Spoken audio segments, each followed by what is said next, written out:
Hello everyone. Don't forget to subscribe to our channel to hear more meaningful stories. It was a gray, rainy autumn morning when Monique, a weary social worker from Lakeview Adoption Center, stepped into the sterile, cold hospital room. The quiet hum of the machines seemed to echo in the empty space as her eyes fell upon the two newborns in their cribs. Twins, a boy and a girl, their skin was a rich, deep brown, their eyes dark and velvety, and their hair soft curls like the finest silk.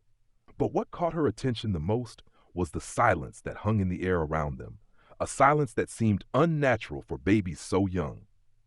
Adam and Beatrice, the parents, were not the picture of joy or warmth that one would expect at such a moment.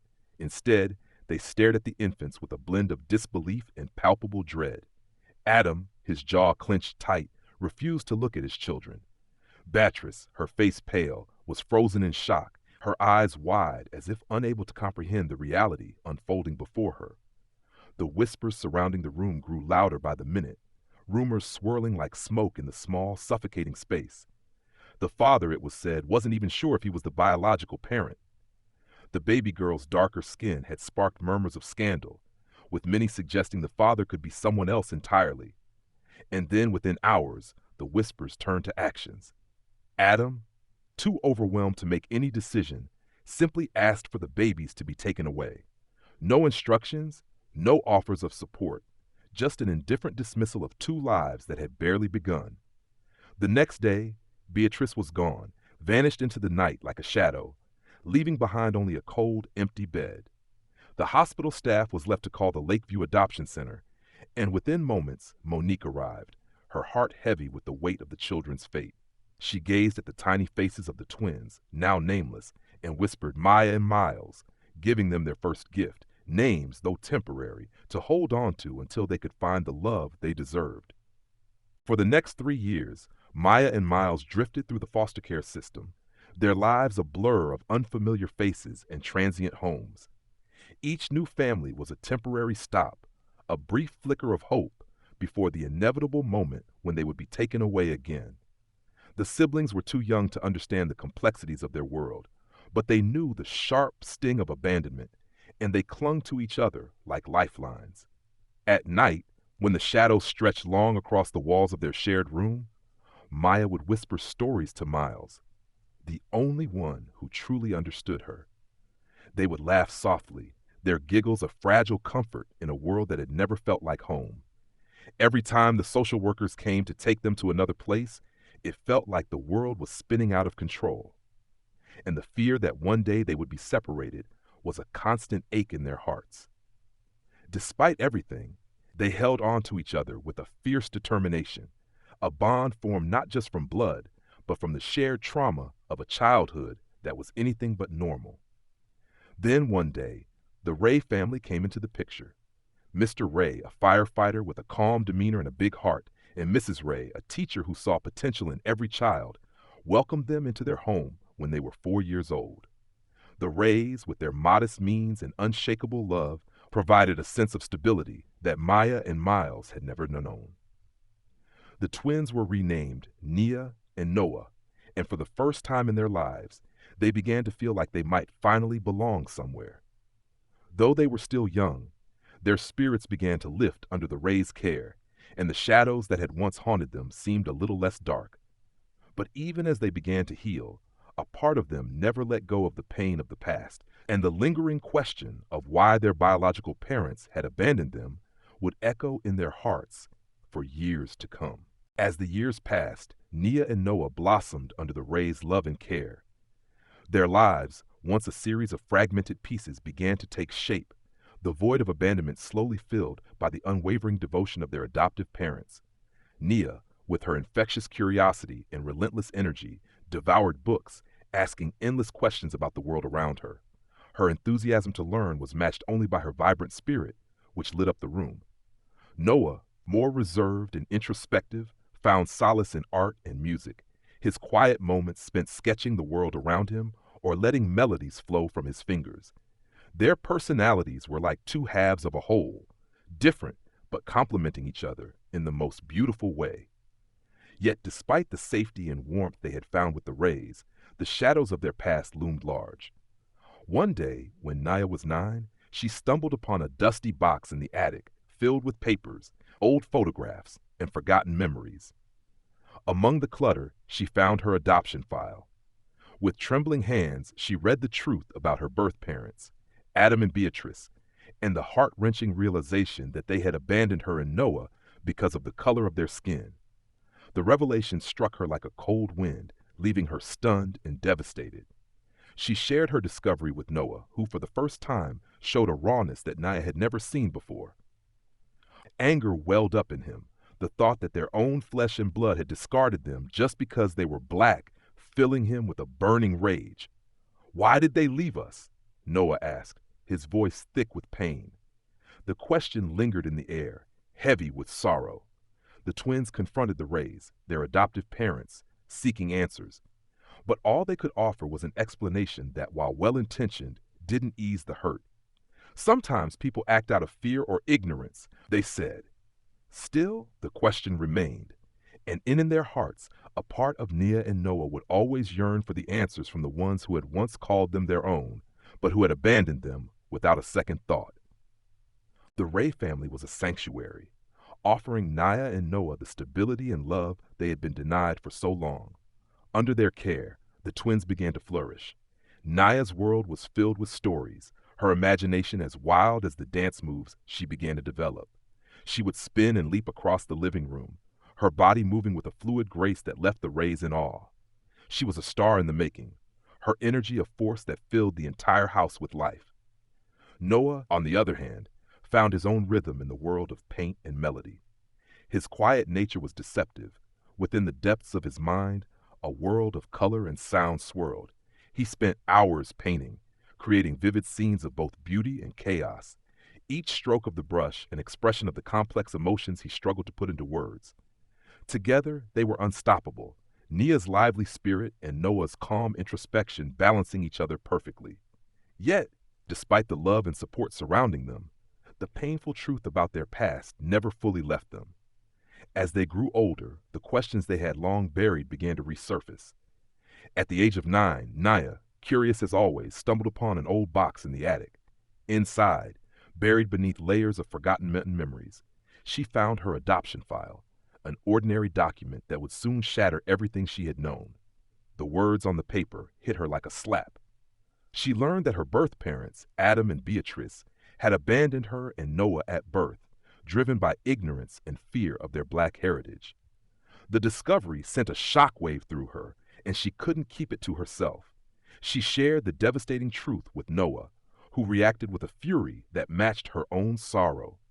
His heart, once full of quiet love, now burned with the injustice of their abandonment. It was as if a door had opened, and the pain of their past rushed in like a tidal wave, threatening to overwhelm them both. The anger, the sadness, the confusion, it all simmered beneath the surface as they faced the ghosts of their origins. As the years passed, Nia and Noah thrived, their talents growing alongside their resilience. But even in the midst of their success, the pain of their past lingered, a shadow that never fully faded. At the age of 13, Nia, now a graceful and poised young girl, discovered her love for dance in a way that went beyond movement.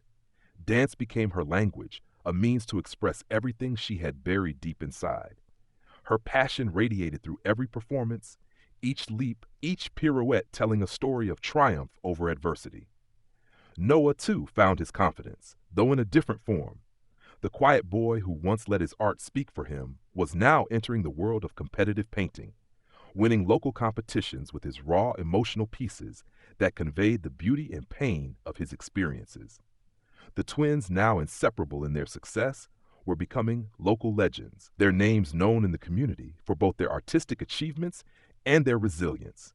Still, a part of them was haunted by the question of why their birth parents had abandoned them. The more they excelled, the louder the question echoed.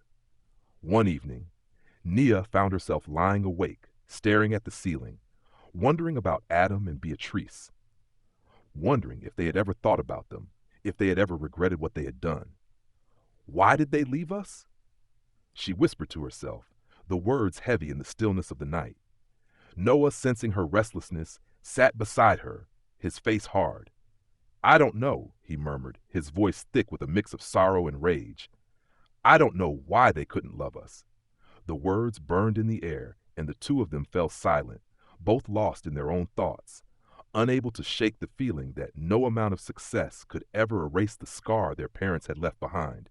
And yet, in their shared silence, there was a quiet bond, an understanding that no matter the pain, they had each other, and that was the one truth that no one could take from them. As Nia and Noah grew older, their lives began to take shape in ways that no one had ever predicted. Their talents, once nurtured in the safety of their adoptive home, had blossomed into something extraordinary. Nia's dancing was now mesmerizing, her every performance a display of power, grace, and raw emotion. Her leaps seemed to defy gravity, her body moving with such precision and beauty that she could capture the attention of anyone in the room. Audiences would gasp as she twirled, the music seemingly bending to her will. She had found her stage presence, and nothing could hold her back. Noah, too, had found his calling in the world of art. His paintings, which had once been a quiet escape from his pain, were now sought after by collectors and galleries alike. His use of color was striking, each canvas a raw expression of his inner turmoil and triumph.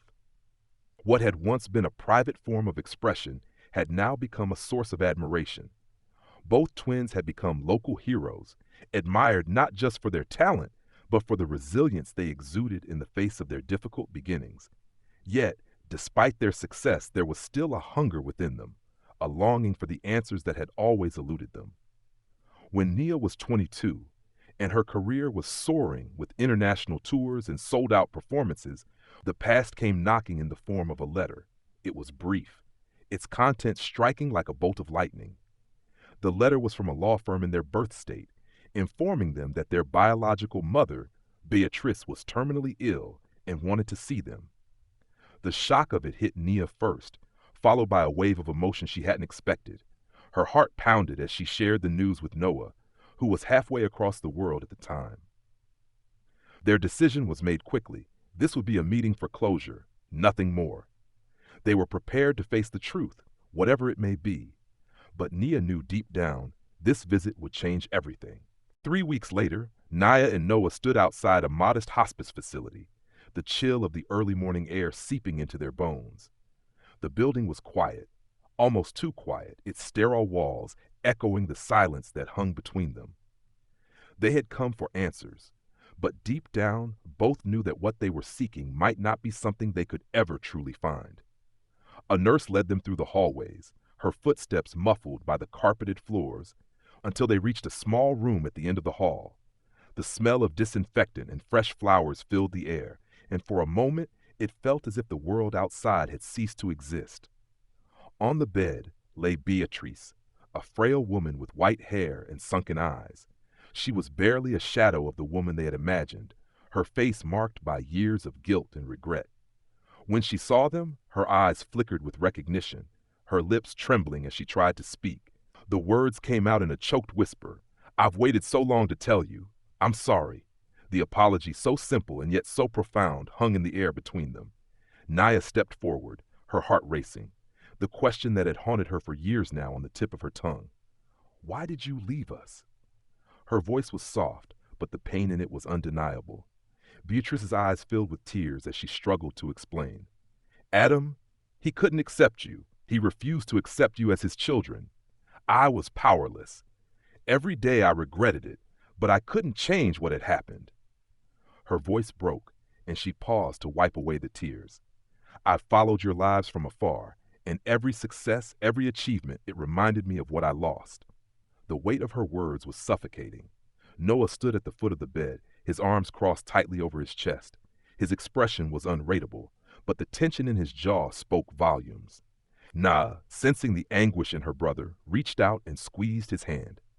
They had come to seek answers, but now, standing in the presence of their birth mother, the answers didn't seem to matter as much.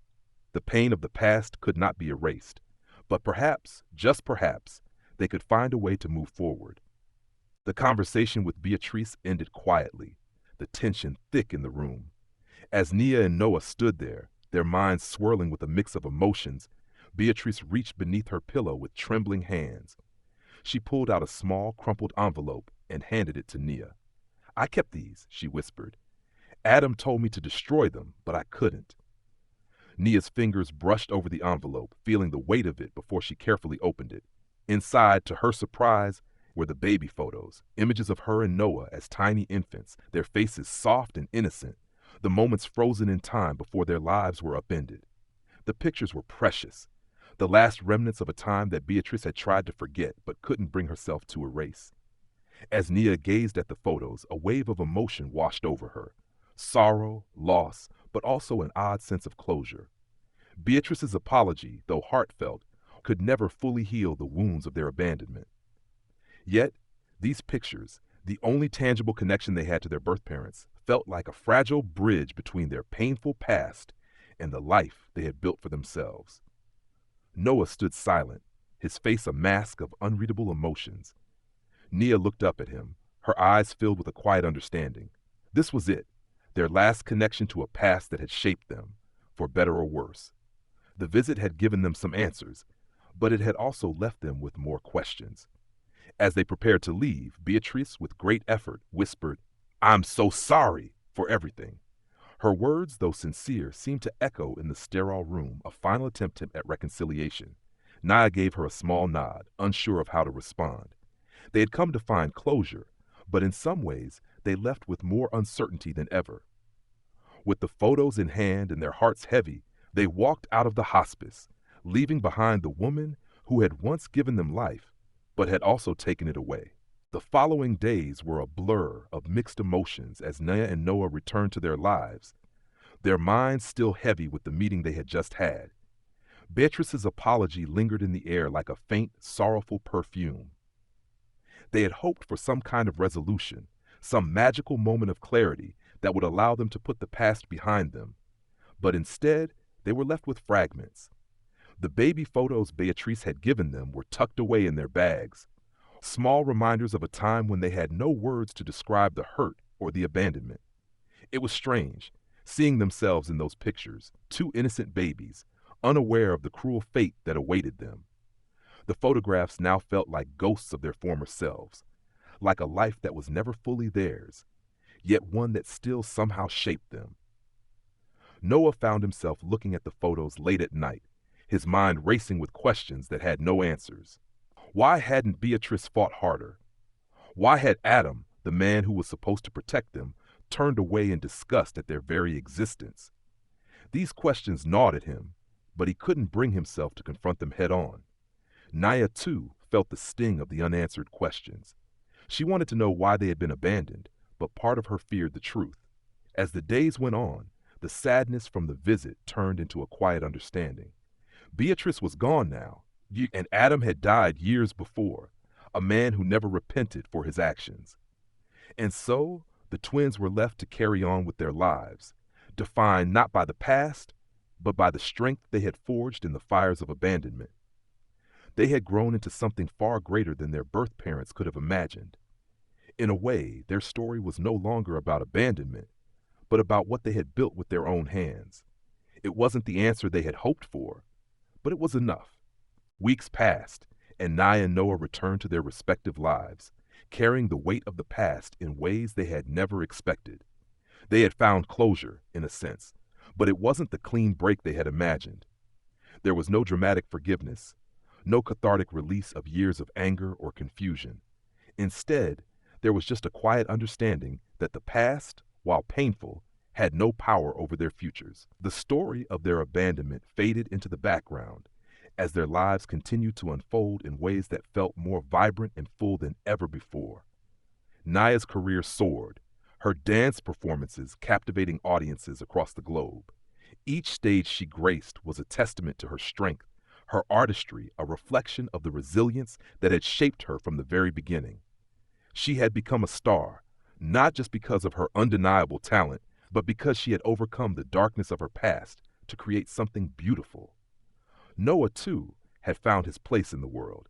His art was now sought after by collectors and galleries around the world. His paintings, once a way to escape his pain, had become windows into the soul, capturing both the light and the shadows of his journey. His work was a statement, a bold declaration of who he had become in spite of everything. They were extraordinary, not because of where they came from, but because of where they had chosen to go. And then, one day, an article was published, a piece that recounts their story, the story of the beautiful twins abandoned by their parents, now living extraordinary lives. The piece went viral, capturing the attention of people around the world who marveled at how they had risen from tragedy to triumph. Nia read the article in her dressing room, her eyes filling with tears. The words echoed in her mind, a reminder of how far they had come. Noah called her, his voice thoughtful. "Can you believe it?" he asked. "I never thought our story would be told like this." Nia smiled softly. "It's surreal, but I'm proud of us, Noah." And as the call ended, Nia stepped onto the stage, the lights casting a glow on her, and Noah, miles away, put the final touches on a new painting. Their lives, so intricately intertwined, continued to soar. They had found not only success, but a sense of peace, a testament to their unbreakable bond, and the love that had carried them through it all.